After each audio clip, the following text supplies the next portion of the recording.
Bulletin में सबसे पहले आपको बताएं, वज़ीर आज़म इमरान खान ने कहा है कि पाकिस्तान की हुकूमत और अवाम अफगानिस्तान में अमन चाहते हैं। बदकिस्मती से अफगानिस्तान में तशद्दुद के वाक़यात में इजाफा हुआ है। अफगानिस्तान में तशद्दुद के खात्मे और अमन के लिए पाकिस्तान हर मुमकिन कोशिश करेगा। मुआशी सरगर्मियों से सरहद के दोनों जानिब अवाम की जिंदगियां तब्दील होंगी। We feel that people of Afghanistan have suffered for 4 decades. If ever a human community needed peace, it's Afghanistan, and it is now. Pakistan played its role in getting the Taliban to talk to the Americans, and then the intra-Afghan dialogue. And we noticed with concern that the level of violence, despite the talks in Qatar, the level of violence is rising. My idea of choosing this time to come was to assure you Pakistan will do everything, whatever is possible, we will do to help reduce this violence and in fact move towards a ceasefire. Afghanistan के सदर अशरफ गनी ने रसूल पाक सल्लल्लाहु अलैहि वसल्लम की हुर्मत और आज़ादी इज़हार राय के हवाले से मनफी और मुस्बत रवैयों में तफरीक की जानिब आलमी बरादरी की तवज्जो मबजूल कराने पर वज़ीर आज़म इमरान खान का शुक्रिया अदा किया। उन्होंने कहा कि वज़ीर आज़म इमरान खान का दौरा काबुल तारीखी हैसियत रखता है। पाकिस्तान और अफगानिस्तान में ताउन तरक्की के लिए नागुज़ीर है। अफगानिस्तान में तशद्दुद के खात्मे के लिए जंगबंदी और क़याम अमन के लिए मुस्बत सियासी अमल के ख्वाह हैं। उनका कहना था कि वो जल्द वज़ीर आज़म इमरान खान की दावत पर पाकिस्तान आएंगे।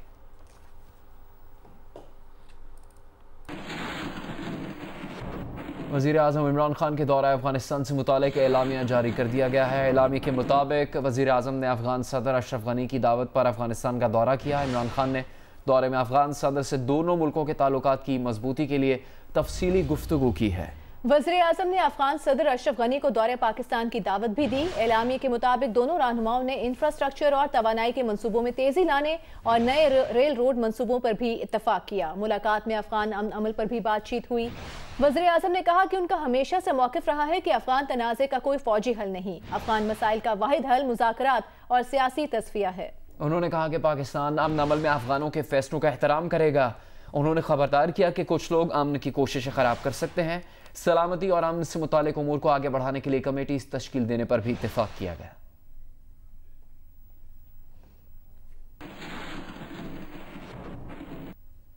Army chief general Qamar Javed Bajwa से अमरीकी नाज़िमुल उमूर ने मुलाकात की। ISPR के मुताबिक एंजेला एगुलर से मुलाकात में बाहमी दिलचस्पी की उमूर और इलाके की सिक्योरिटी सूरत हाल पर तबादला ख्याल किया गया।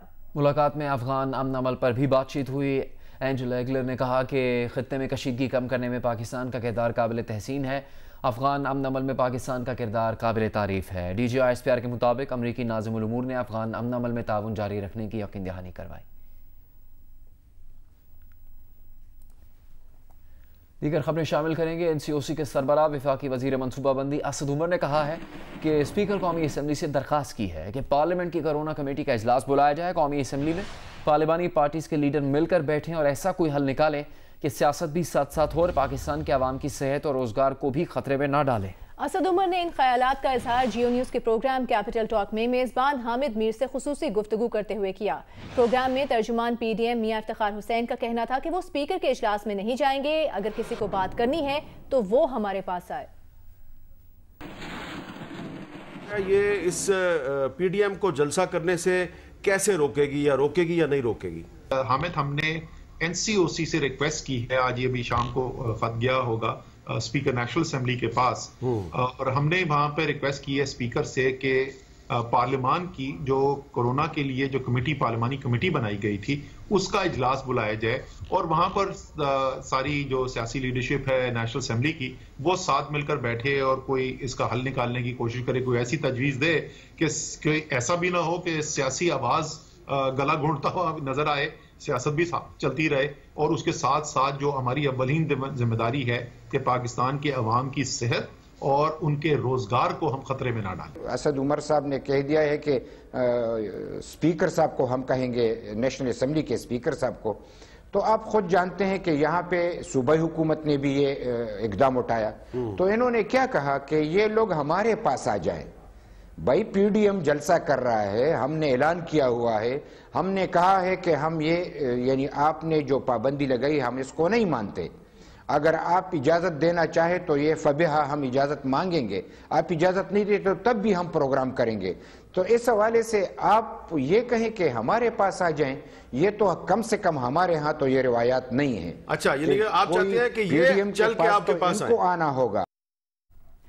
आगे बढ़ते हैं, आपको बताते हैं कि गिलगित बल्तिस्तान के इंतखाबात में कामयाब 5 आज़ाद उम्मीदवार तहरीक इंसाफ में शामिल हो गए। उनमें वजीर सलीम, राजा नासिर, मुश्ताक हुसैन, अब्दुल हमीद और जावेद मनवा शामिल हैं। वफाकी वजीर मुराद सईद ने कहा है कि गिलगित बल्तिस्तान में तहरीक इंसाफ 2/3 अक्सरियत वाली जमात बन गई। गिलगित बल्तिस्तान में PTI की सिर्फ हुकूमत नहीं, मजबूत हुकूमत बनने जा रही है।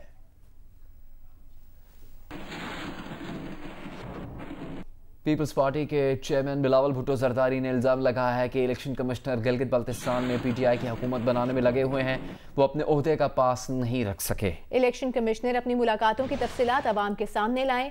बिलावल भुट्टो जरदारी ने कहा कि यहाँ तो RTS का मामला नहीं, उन्हें सरकारी नताइज का इंतजार है। बोले आज़ाद उम्मीदवार सिर्फ जनवरी तक इंतजार करें, PTI वाले आज़ाद उम्मीदवारों को बेवकूफ़ बना रहे हैं। हम कठपुतली हुकूमत से आज़ादी लेकर रहेंगे।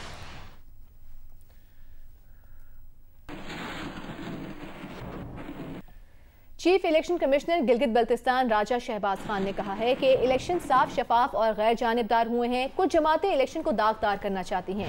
जिस तस्वीर पर एतराज उठाया जा रहा है वो 2019 की है। बिलावल भुट्टो बड़ी पार्टी के बड़े सरबराह हैं, उन्हें छोटी बातें ज़ेद नहीं देती। बिलावल एक माह से धांधली कर रहे हैं।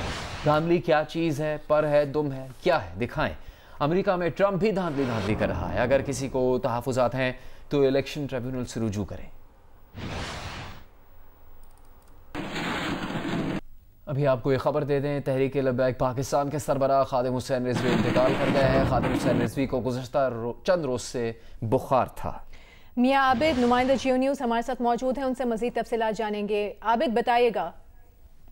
जी, इसमें कोई शक नहीं है कि उनकी फैमिली ज़राए ने ये कंफर्म कर दिया है कि अलामा खादिम जो कि तहरीक लब्बैक पाकिस्तान के सरबराह थे, आज उनका इंतकाल हो गया है।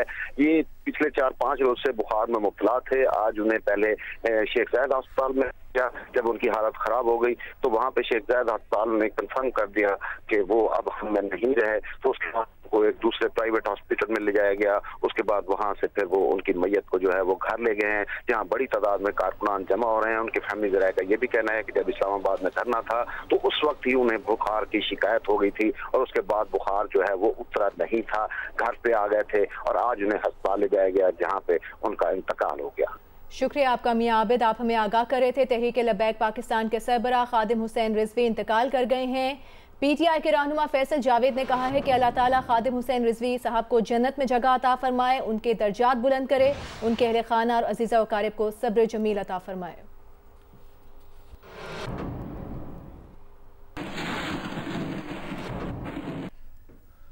सेनेटर सिराजुल हक की वालदा के इंतकाल पर सदर पाकिस्तान डॉक्टर आरिफ अलवी और चेयरमैन सेनेट सादिक संजरानी समेत अहम सियासी, मजहबी और सहाफ़ती शख्सियात ने इजहार ताज़ियत किया है। इस्लामाबाद में सिराजुल हक से उनकी वालदा के इंतकाल पर ताज़ियत के लिए अहम शख्सियात की आमद का सिलसिला जारी रहा। सदर Pakistan, chairman senate, senator Raja Zafarul Haq, senator Rehman Malik, deputy speaker Majlis Wahdat Muslimeen Allama Nasir Shirazi और दीगर सियासी समाजी शख्सियात ने मुलाकातें की। उन्होंने सिराजुल हक की वालदा के लिए दुआए मग़फ़िरत की।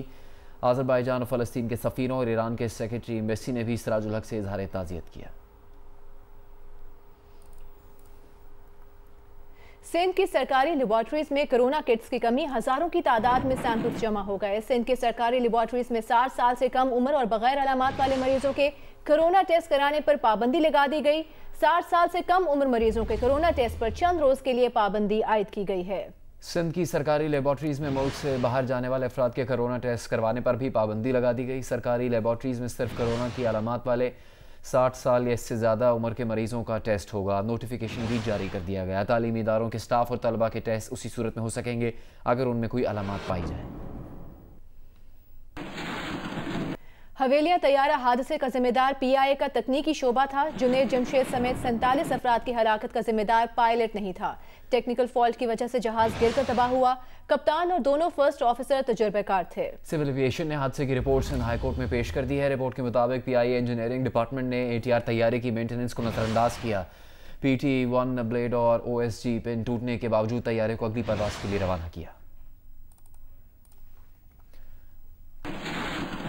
सिंध इंडस्ट्रियलाइजेशन कमेटी का गवर्नर हाउस में इजलास हुआ। इजलास की सदारत गवर्नर सिंध और मामले खुसूसी बराए ओवरसीज़ पाकिस्तानी जुल्फ़िकार बुखारी ने की। इजलास में कोरोना वबा की रोकथाम के लिए इकदाम और सनतों की बहाली पर तबादला ख्याल किया गया। जुल्फ़ी बुखारी ने कहा कि इदारों में करप्शन को काफ़ी हद तक कम कर दिया गया है। गुजरावाला में वज़ीर आज़म के मुशीर शहजाद अकबर और मुआविन ख़ुसूसी शहबाज गिल से PTI के रहनुमाओं ने मुलाकात की। मुलाकात में गुजरावाला से ताल्लुक़ रखने वाले PTI रहनुमाओं ने शिकायत के अंबार लगा दिए। मियां तारिक ने इल्ज़ाम लगाया कि MP इकबाल गुजर ने पूरे गुजरावाला को ब्लैकमेल किया हुआ है। असल मसला ये है कि गुजरावाला को इकबाल गुजर से छुड़वा दें। मियां तारिक ने कहा कि वो इकबाल गुजर के बारे में वज़ीर आला और गवर्नर को भी बता चुके हैं। मुलाकात में शब्बीर अकरम चीमा ने शिकवा किया कि वज़ीराबाद ज़िमनी इलेक्शन के लिए लीडरशिप ने बरादरीज़म की बुनियाद पर टिकट दिया। ज़फ़रुल्लाह चीमा ने मुतालबा किया कि सरकारी दफातर में उनकी इज्जत होनी चाहिए।